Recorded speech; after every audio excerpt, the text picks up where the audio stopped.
So hey guys, I'm Aleem. I'm 18 years old, from England, and I own the channels Lord Aleem and 805S123. Don't ask me why I chose that YouTube username. I was new to YouTube about 3 years ago, and I couldn't think of anything, so I put my mum's number plate in with 123 on the end, which I wish I could change now, but unfortunately YouTube won't let me. So many of you may be wondering, why is this 18-year-old got so many of these supercars and etc. at such a young age? Well, to answer those questions, it's you know, since in 2006, my father invested in one Rolls-Royce Phantom, and you know, it was a vehicle that was going to be chauffeur driven for clients that you know required the car, and you know, business kicked off from there. All went well, and here he is today. It's now 2013, and he's got a strong fleet of many luxury cars and exotics and supercars, etc. But yeah, so what we decided to do was give people the chance to experience a car of their dreams, you know, for a weekend, for a day, or however long they wanted. And it also gave us the chance to own a number of supercars and, you know, luxury cars and dream cars. So what we did was it sort of fuels our passion for cars, as well as, you know, making us money and being a business. However, what we always try doing is keeping the top of the game and always having the best cars. But what I do is I'm with my dad, and together we have a company called Platinum Executive Travel. Hence the number plate on the front, PET. Most of our cars have the PET registrations, which stands for Platinum Executive Travel. So yeah, I'm going to start my review with this, the R8 V10 Spyder. Bear with me 1 second. We've got a truck coming along. This is why I hate doing this stuff in the park. I should have done it on my driveway, but let's let this pass first. Let's see if it can get past. Right, hold on.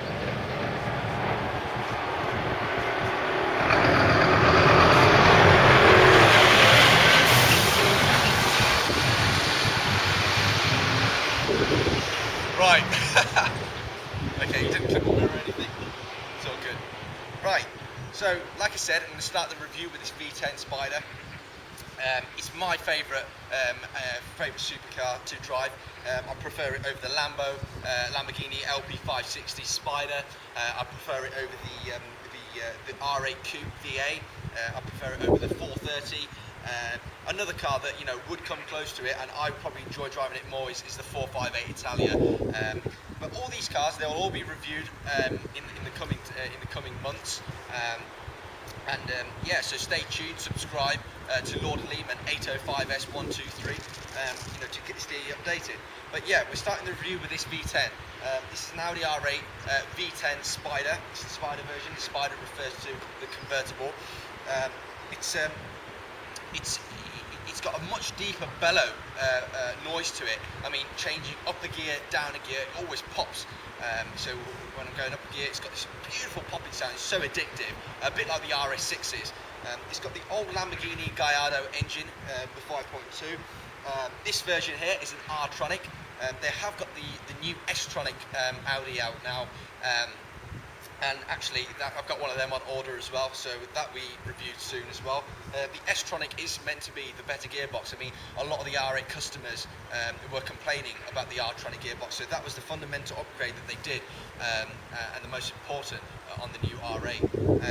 The looks-wise on this car, I mean, it proves pretty popular with people. It's quite a neutral-looking, cute car, tidy car. This one's a Suzuka Grey. It actually looks white, but Audi actually class it as Suzuka Grey. There's also an Ibis White, which is actually my other R8. That's Ibis White. This is Suzuka Grey.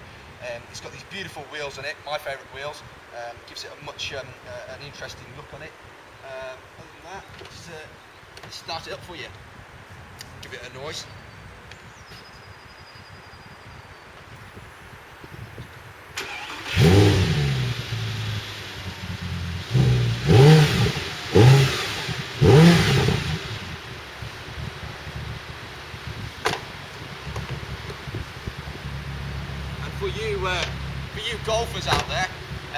sure you'd want to know, if you've got the money to spend and buy an R8, could you fit your golf clubs in here? And unfortunately not.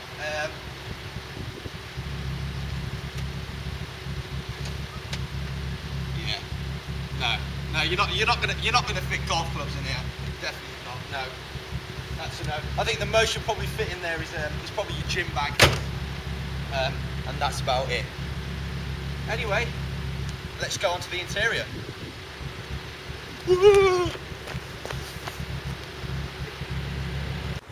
So, a little shot of the interior here. What we configured this car with the Suzuka Grey, with the red coloured interior. Goes well, don't you think? Good little combination. I think white with black looks pretty nice, and white with red is also very nice. This version here has got the option of the carbon inlays put in, the carbon fibre inlays. It's the R8. You know, Audis normally have a very good interior on them. I mean, the build quality, since Audi took over Lamborghini as well, you can see the cabin of a Aventador or the LP560, how the quality's increased and how it's such a nice place to be. The feel of the leathers, the buttons, the metal that's there, everything about it is a nice place to be behind the steering of this R8. Also, like, the seats are pretty comfortable as well. I mean, with the Lamborghini, I could probably do a journey down south to London or up north, and my back, will be better backwards, and it will be pretty sore after after a long journey. However, with this, it's a pretty much everyday car.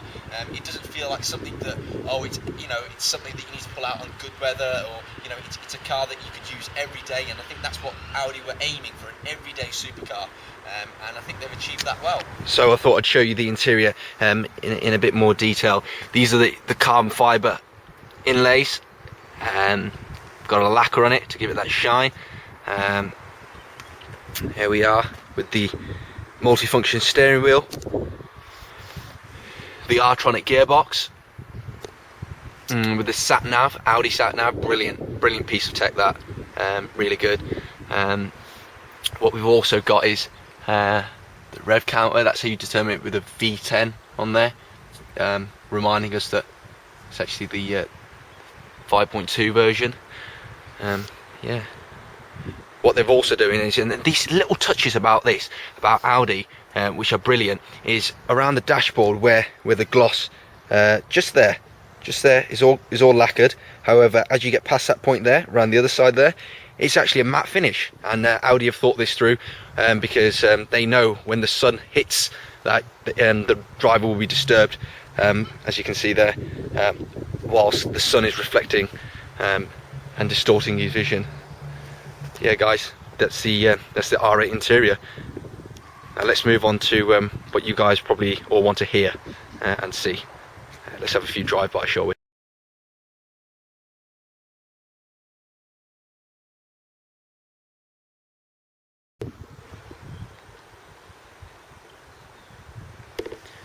This guy's just come out and he's having a look at the R8. He's admiring. 102 years old. What a man. Sorry, yeah, what was he saying? You don't economise on tyres. On tyres? You must get the rear ones. Some people change those. No, they shouldn't do that. I always put new tyres on them. Always new tyres. You don't swap the back with the front. No. Always got to make sure you've got good tyres.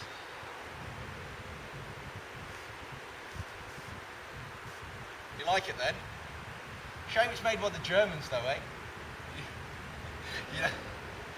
They are the best at engineering though. You've got to give it to them on that. When you say German, I think of the way they talk with the captains.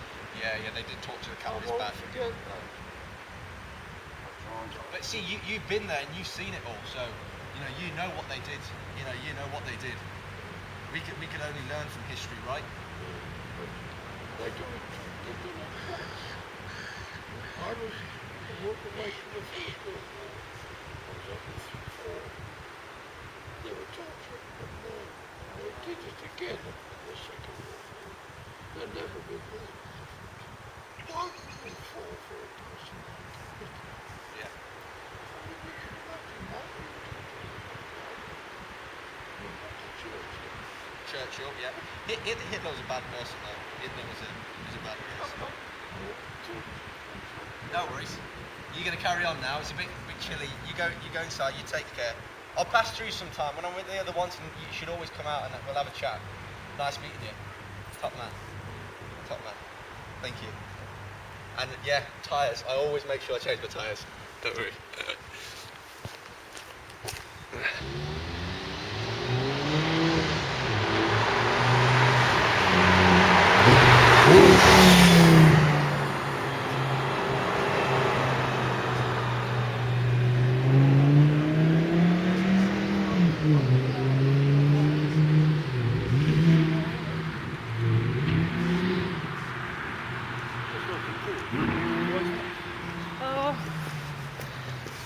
Filming himself in it.